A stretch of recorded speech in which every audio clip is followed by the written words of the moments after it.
Hello everyone. तो आज हम सॉल्व करने वाले हैं एफडीडीआई के कुछ बहुत ही इंपॉर्टेंट क्वेश्चन पेपर्स जो कि आपके AIST 2024 एग्ज़ाम के लिए बहुत ज़्यादा इंपॉर्टेंट हैं। तो ये क्वेश्चन पेपर मैंने लिया है एफडीडीआई की ऑफिशियल वेबसाइट से। वहाँ पर आपको सैम्पल पेपर्स मिल जाएंगे, दोनों ही बैचलर्स और मास्टर्स कोर्स के लिए। सो ये वीडियो एफडीडीआई एस्पिरेंट्स के लिए बहुत ज़्यादा इंपॉर्टेंट है। तो बेसिकली हम कुछ क्वेश्चंस इसमें वर्बल एबिलिटी और GK and business aptitude test के सॉल्व करेंगे, क्योंकि जो सैम्पल पेपर था वेबसाइट पे उसमें कई सारे ऐसे क्वेश्चंस थे जो हम पहले भी सॉल्व कर चुके हैं। तो वो सारे क्वेश्चंस आपको मिल जाएंगे मेरी वीडियोस में, एंड डिस्क्रिप्शन में आपको लिंक मिल जाएगा एफडीडीआई से रिलेटेड जो भी प्लेलिस्ट है। तो बाकी के बचे हुए क्वेश्चंस आज हम इसमें डील कर लेते हैं।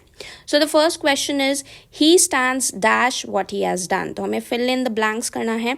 First is upon, second is for, third is on and fourth is at. So इसका बहुत ही सिंपल सा क्वेश्चन है। ये आंसर हो जाएगा second option for. So he stands for what he has done.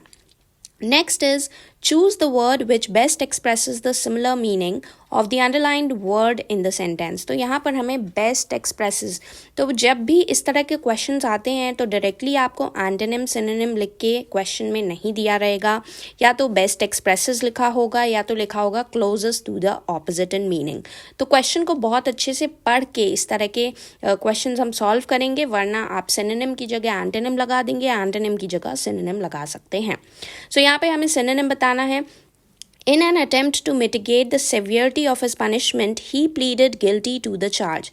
Mitigate हमारा underlined word है, इसी का हमें synonym बताना है। Mitigate मतलब किसी चीज़ को कम करना, decrease करना। तो यहाँ पर correct option हो जाएगा option 4 which is lessen।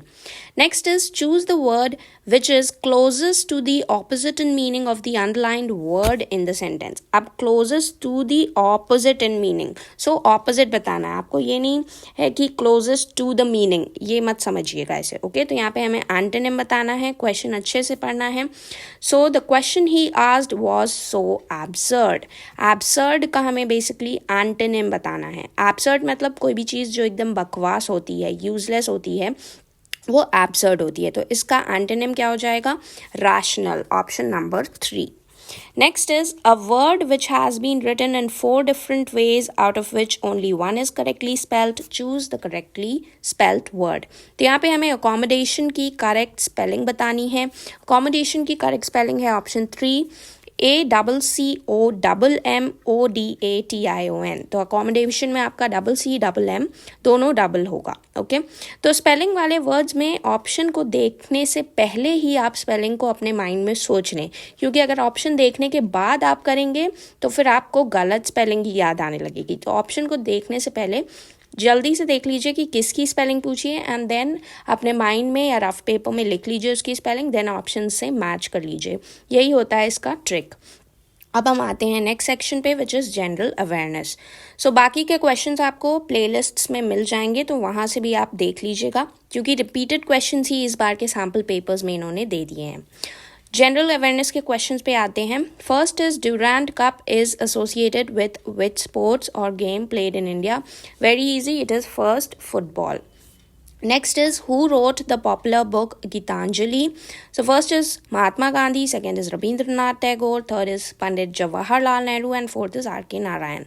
तो इसमें second option आपका correct हो जाएगा, Rabindranath Tagore। Then who name the scientist who discovered the vaccine for smallpox। smallpox के लिए वैक्सीन किसने डिस्कवर की थी? Option A, Edward Jenner. Next is in computers what is called as nibble। So nibble is equivalent to what? So nibble मतलब होता है 4 bits computers में। Then which Indian state is popularly called as Spice Garden of India? So Spice Garden आपका हो जाएगा option number B which is Kerala। So Kerala is the Spice Garden of India। Now let's come to the next portion। Next is business aptitude test. तो यहाँ पर basically fashion GK से related आपको चीज़ें बतानी होती हैं। First is the world popular sports wear brand Puma is from. Puma की कंट्री पूछ ली गई है, तो ये हम अपनी फैशन जीके क्लासेस में ऑलरेडी कई सारे ब्रांड्स को डील कर चुके हैं। तो यहाँ पर आपका प्यूमा जो है वो जर्मनी का ब्रांड है, so option C is the correct one. The given pictorial logo belongs to which Indian private bank. So ये लोगो जो है वो किस बैंक का है बेसिकली, तो बैंक के लोगोज भी आप एक बार देख के जाइएगा। ये है आपका first which is Kotak Mahindra bank. Now what is the full form of FDI in economics? So economics में जो टर्म है FDI उसका full form क्या होता है, तो बेसिकली यहाँ पर ऑप्शन नंबर 1 हो जाएगा correct, which is foreign direct investment. Then the applic work of Peoply is a well-known handicraft art in dash and its surrounding area. तो बेसिकली पीपली जो है पूछा गया है कहाँ का, ये बहुत ही फेमस वर्क है। सो बेसिकली ये ओडिशा का है, ओडिशा में भी पुरी का है। So option number 3 is the correct one. Then Which of the following taglines belong to the popular electronic brand LG? LG की tagline पूछी गई है जो कि बहुत ज़्यादा सिंपल है, which is option number C, lives. तो यहाँ पर ऑप्शन सी आपका करेक्ट हो जाएगा, लाइव्स गुड। सो इसी के साथ हम वीडियो को यहीं पर एंड करेंगे। नेक्स्ट वीडियो में हम मास्टर्स वाला जो सैम्पल पेपर है उसके जो भी क्वेश्चंस बचे हुए होंगे जो हमने पहले डील नहीं किए हैं उनको सॉल्व करेंगे। तो बाकी की वीडियोस भी आप डिस्क्रिप्शन में FDDI से रिलेटेड देख लीजिएगा, उस हिसाब से अपनी प्रेपरेशन करिएगा। So thank you everyone for watching the video. Please like, share and subscribe.